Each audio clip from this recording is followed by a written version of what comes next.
ಶಿಡ್ಲಘಟ್ಟ ನಗರದ ಶಾರದಾ ವಿದ್ಯಾಸಂಸ್ಥೆಯ ಎಲ್ಕೆಜಿಯ ಪುಟಾಣಿ ಮಕ್ಕಳಿಂದ 10ನೇ ತರಗತಿಯವರೆಗೆ ವಿದ್ಯಾರ್ಥಿಗಳು ತಮ್ಮ ಪಠ್ಯಕ್ಕೆ ಸಂಬಂಧಿಸಿದ ವಿಷಯಗಳನ್ನು ಆಯ್ದುಕೊಂಡು ವಿಜ್ಞಾನ ವಸ್ತು ಪ್ರದರ್ಶನದಲ್ಲಿ 120ಕ್ಕೂ ಹೆಚ್ಚಿನ ಮಾದರಿಗಳನ್ನು ಮಾಡಿದ್ದು ಅವುಗಳ ಕುರಿತಾಗಿ ವಿವರಣೆ ನೀಡಿದರು.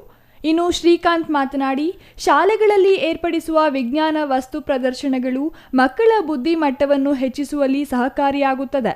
ಇತ್ತೀಚಿನ ದಿನಗಳಲ್ಲಿ ತಂತ್ರಜ್ಞಾನದ ಬೆಳವಣಿಗೆ ಹೆಚ್ಚಾಗುತ್ತಿದ್ದು, ಮಕ್ಕಳು ಇಂತಹ ವಸ್ತು ಪ್ರದರ್ಶನಗಳಲ್ಲಿ ತೊಡಗಿಸಿಕೊಳ್ಳುವುದರ ಮೂಲಕ ತಮ್ಮಲ್ಲಿರುವ ಪ್ರತಿಭೆಯನ್ನು ಹೊರಹಾಕಲು ಮತ್ತು ಹೊಸ ವಿಚಾರಗಳನ್ನು ಕಲಿಯಲು ಸಹಕಾರಿಯಾಗುತ್ತದೆ ಎಂದರು. ಈ ದಿನ ನಮ್ಮ ಶ್ರೀ ಶಾರದಾ ವಿದ್ಯಾಸಂಸ್ಥೆ ಶಿಡ್ಲಘಟ್ಟ ಶಾಲೆಯಲ್ಲಿ ವಸ್ತು ಪ್ರದರ್ಶನವನ್ನು ಏರ್ಪಡಿಸಲಾಗಿದ್ದು, ಈ ಒಂದು ವಸ್ತು ಪ್ರದರ್ಶನದಲ್ಲಿ ಸುಮಾರು 100ಕ್ಕೂ ಹೆಚ್ಚು ಮಕ್ಕಳು ಕ್ರಿಯಾಶೀಲತೆಯ ಮೂಲಕ ತಮ್ಮ ಆಕೃತಿಗಳನ್ನು ಮಾಡಿರುತ್ತಾರೆ. ಸೊ ಈ ಆಕೃತಿಗಳು ಮಾಡುವ ಮೂಲಕ ಅವರು ಕಲಿಕೆಯಲ್ಲಿ ಹೆಚ್ಚು ಆಸಕ್ತಿಯನ್ನು ಹೊಂದಿ ಪಾಲ್ಗೊಂಡಿರುತ್ತಾರೆ. ಸೊ ಅದರ ಜೊತೆಗೆ ನಮ್ಮಲ್ಲಿ ನಡೆಸುವಂತಹ ರೋಬೋಟಿಕ್ ತರಗತಿಗಳು ಸಹ ಈ ಒಂದು ಕ್ರಿಯಾಶೀಲತೆಗೆ ಒಂದು ಮುಖ್ಯ ಕಾರಣವಾಗಿರುತ್ತೆ. ಸೊ ಅದೇ ರೀತಿಯಾಗಿ ಈ ಮಕ್ಕಳ ಮುಂದಿನ ಒಂದು ಸಹಕಾರಿಯಾಗುತ್ತದೆ. ಇದೇ ರೀತಿಯಾಗಿ ನಮ್ಮ ಶಾಲೆಯಲ್ಲಿ ಹಲವಾರು ಕಾರ್ಯಕ್ರಮಗಳನ್ನು ಹಮ್ಮಿಕೊಳ್ತಾ ಇರ್ತೀವಿ. ಇನ್ನು ಈ ಸಂದರ್ಭದಲ್ಲಿ AR Muniratnam, AM Srikanth, Murthy K Samrat, Siddaraju, Rajesh ಮತ್ತಿತರರು ಹಾಜರಿದ್ದರು.